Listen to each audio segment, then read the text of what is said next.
So like I was saying, check this out. Here's that backup action. So if I threaten my own vehicle here, now it's not working. Oh, there it is. So the warning light comes on and it rumbles the seat where the warning is coming from. So in this case, it was the back. Sometimes it hits you more on the left, sometimes it hits you more on the right. That was straight up in the back. So it's really disconcerting at first, but it gets your attention. So what we have here today is a GMC Terrain Slt. I'm not really known for doing point of view driving reviews. I've done a few here and there. I'm going to do one today. This is probably the finest example of an MPC family car you could possibly ask for, except for maybe the CRV that my wife brought to the shop to get fixed because she was rear-ended on the highway, and this was the rental car she got. So I've been driving this around actually a lot, and I'm going to hop in to go get some takeout and talk to you a little bit about it. I'm in my garage right now, so you're not exactly getting a great view, but you could find a pretty good view of the external when you look it up online if you're interested. So just right off the bat, you can see it's already been lived in a bit as a family hauler. I think the cockpit is just fine. It's got some memory settings here that neither one of us bothered to figure out how to use, so I'm just going to slide the seat back a bit. Hopefully she won't mind. One thing I'm not wild about is this push button gear selector deal, but kind of handy is what we have here with the all-wheel drive settings and the seat heater and all that stuff. Pretty typical GM switchgear type of stuff. Let's set out and see how this is. So, for safety's sake, not that we can do much spirited driving in a vehicle like this, but I just want to talk about it a little bit with you, especially if you're interested in it. So, tap that to go in reverse, and let's back out a bit. Typical backup camera action. You can see my ZR2 there.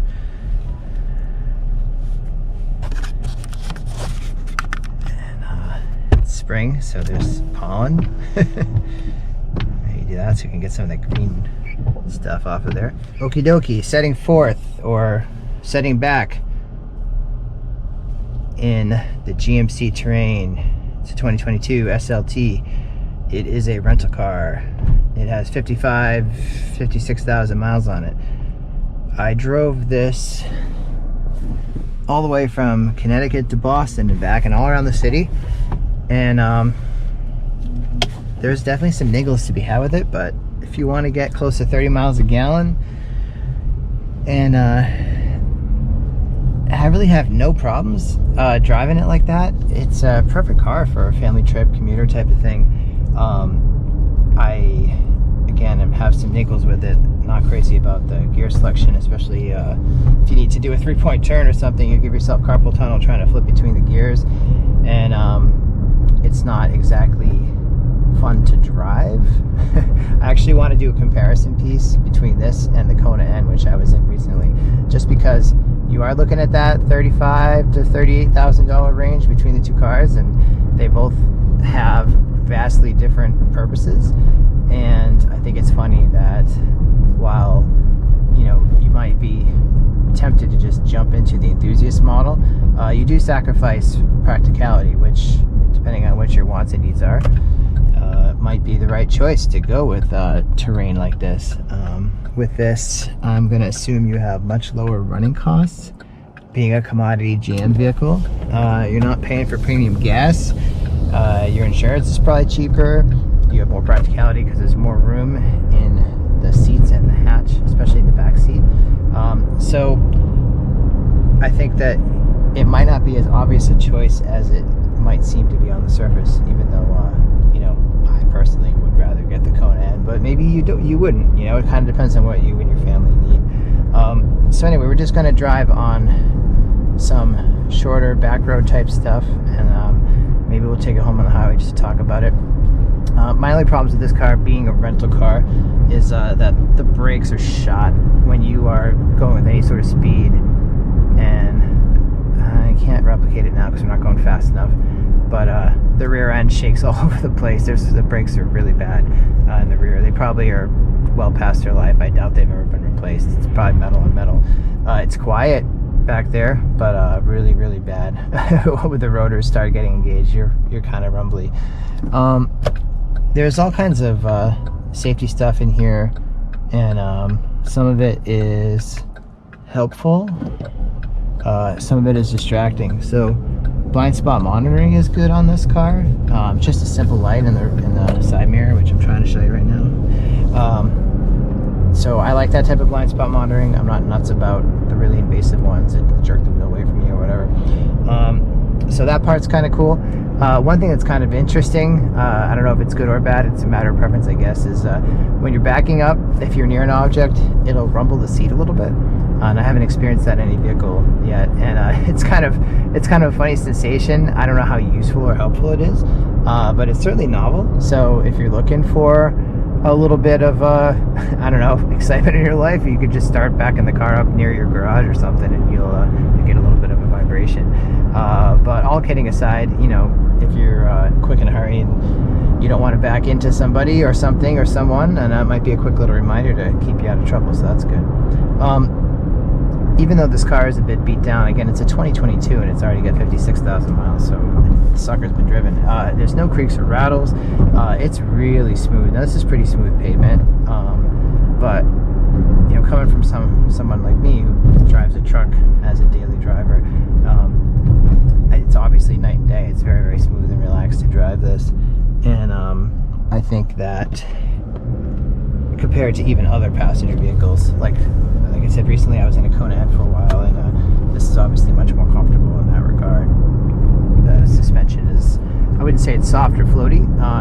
You know, even GM with commodity vehicles, like I've driven Tracks and other things like that, and you know, they do have a good habit of being pretty well behaved, no matter the road conditions.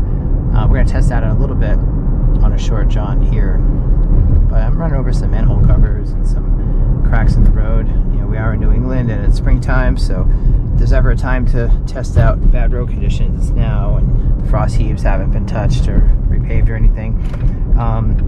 You know, you can test it out. It does feel comfortable, and I actually drove this same way with the Kona N recently, and it was a lot more fun going on some of these windier roads. I might have a windy section coming up too, especially if you hustle it. And again, that's not what this car is about. Anyhow, kind of like soft touch plastics up on the top. It's nice that you finally have a GM vehicle with a soft touch armrest here. Some different accents because it's an SLT. I know there's like an off-road AT4 type version of this. I think they just did some parents package with some more aggressive tires, and there's also a Denali version which gives you a bit more luxury. For example, these seats they're perforated leather. You could ventilate them. I think the Denali has that. There's also a step down where you get cloth and not as many of the other electronic features, but for bang for the buck, this seems like the way to go. It's a little sunny. I'm hoping it's not gonna be too bright for you, but you just check out this road here, which I love to test cars on, and hustle it just a smidge.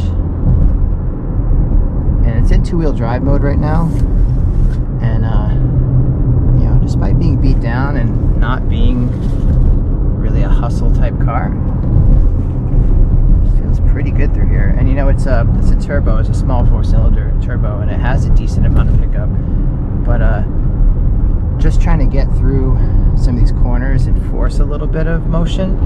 The body roll's not bad. You can hear some stuff kind of sloshing around in the back here, but yeah, I mean, you're not going to win any races with this thing, but that wasn't bad. I didn't feel out of control or uncomfortable. We weren't going too fast, but it didn't really plow or push through the corners in an excessive way, being kind of a chunky kind of front-wheel drive rental car.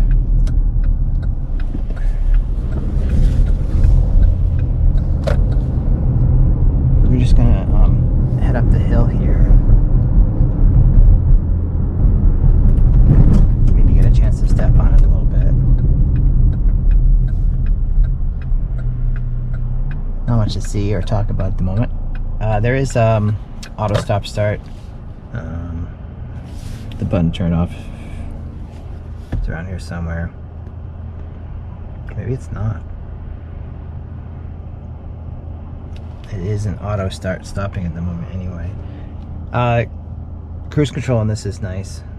On the highway, all the way to Boston and back, I drove with just my thumb.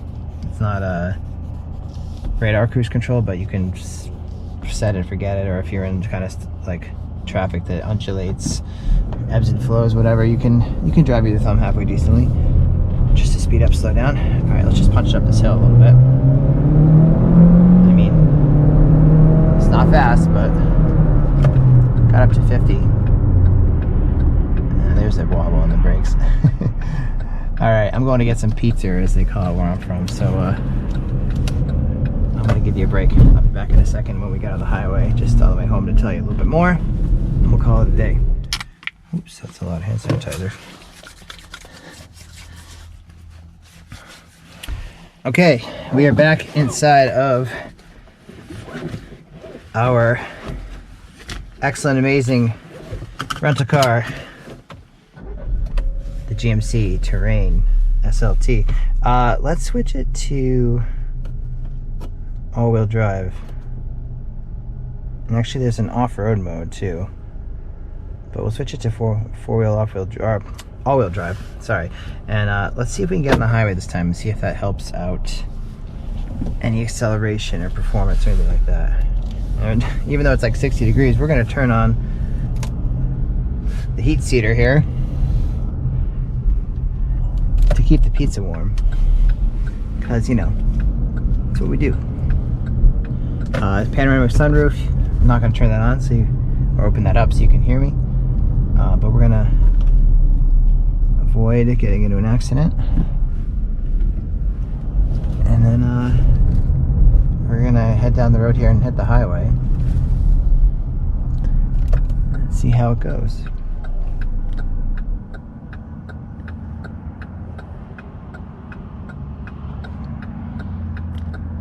Yes, not the most agile of beasts, but it got us through Boston traffic pretty okay.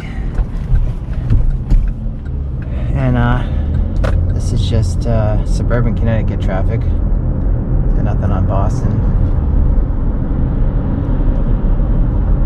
But it's getting us around. It's got enough acceleration to get out of its own way. And this Terrain has been panned by every review I've looked at. But I don't hate it. I mean, it would be my first choice, but it's not bad.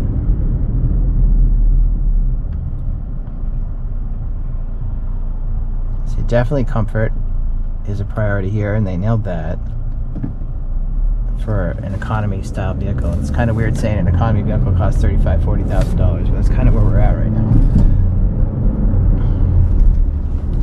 Chassis is decent.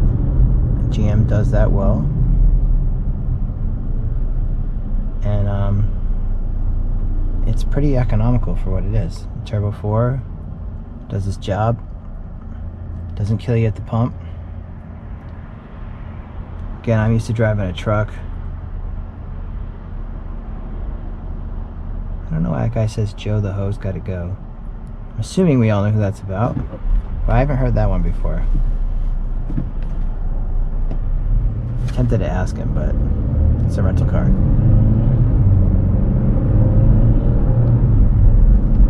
I am not a politically minded person in any way, shape, or form. I've never felt passionate enough to put a bumper sticker about a politician on my car. But I sometimes wonder what all the slogans mean. That one I haven't heard. I've heard "Let's go Brandon." I never heard Joe's the hoe. Oh, there's the stop start. That one sounded like it squeaked it out a little bit. Let's see if we can get out in front of these folks, because we're in the middle of an intersection. Alright. Ford Maverick over there. Those are still not as ubiquitous as you'd think for such a cool vehicle that everybody seems to like because it's supply. Alright, we're going to try to get out in front of these people. I wish I could tell you a little bit more about this on-ramp, but that's not happening. Oh, this Mini Cooper should be excited to get on the highway, right? Let's see how he does. It is kind of rush-ish hour. It's like 5 o'clock or so. Alright, let's step on it. Yeah, I mean, it's a 9-speed transmission. It does stuff. It's not throwing you back in the seat, but you can merge on into traffic, no problem.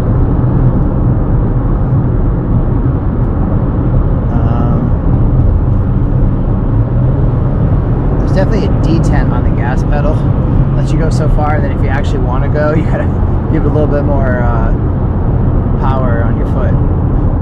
We're not going far on the highway here. Like I said, I drove for probably about 4.5, 5 hours on the highway in this, and I was just having trouble staying awake. It was very comfortable, easy to drive on the highway. You can see the blind spot monitoring, very simple system doing the job. At least in this model, the most technology, safety stuff goes into your short game, backing up and such. Rumble seats. But again, this is a short drive. We just wanted to give you some driving impressions in case your budget and situation dictate that you get something like this. It's perfectly doable. I mean, would you look at a Honda Pilot? Would you look at a RAV4? If you want to go a little bit from classic vehicle, would you stick with something like this? You get a sister GM product or like a Chevy. I don't know, it's up to you. But you could do worse than a 2022 GM Terrain. You could. This is a-okay. So I think that just about does it. For me, this is Bill Antonitis coming with you on this drive. I appreciate you coming with me. And I'm with Driven to Distraction, my YouTube channel, and be on the lookout for a weird comparison piece I'm hoping to do for everyday drivers since I write for them. Do you go the commodity, practical, sensible option, or do you get something that's a little bit more fun to drive and a little less practical with a Conan or some other type of CUV that has a little bit more street cred, pun intended. I don't know, that's up to you. Something to think about. Anyway, take care. Thanks for watching. Signing off. My neighbor's mowing the lawn. Sorry it's a little loud, but I just want to show you something really quick before I forget. Let's unleash the wave of cigabutts. I swear to God, some people like rent a car specifically to smoke in it. Like their significant other is like, you can't smoke in the house, and they're like, all right, well, I'm gonna rent a car and smoke 3,000 cigarettes and then give it back. Take that, enterprise. I don't know. Anyway, here's the rear end of this thing. If you pop this open, whoops, there's actually a decent amount of storage. You can put a spare and lots of other junk, so that's kind of nice. But I did want to show one quick thing other than the complaining about the smell. GM quality is always a little suspect. If you've seen some of my other videos, as much as I love my truck, it never was perfect from when I first got it, although it's been good lately, the last couple of years. But check this out. So this car is a year old, and it's already rusting here on the strut to open this. The other side is fine. It's a little chewed up, but I don't know if somebody, if there was a leak that maybe the shop at Enterprise fixed and they just didn't bother to replace this part, or maybe geez, I don't even know. I can't even theorize, but somehow this was exposed to water, the elements. Maybe somebody left it open at a beach trip and it got salt in it. I don't know, it's a little messy. So just something to be aware of. Again, good value for the money, decent vehicle overall, but just be careful of quality sometimes with GM.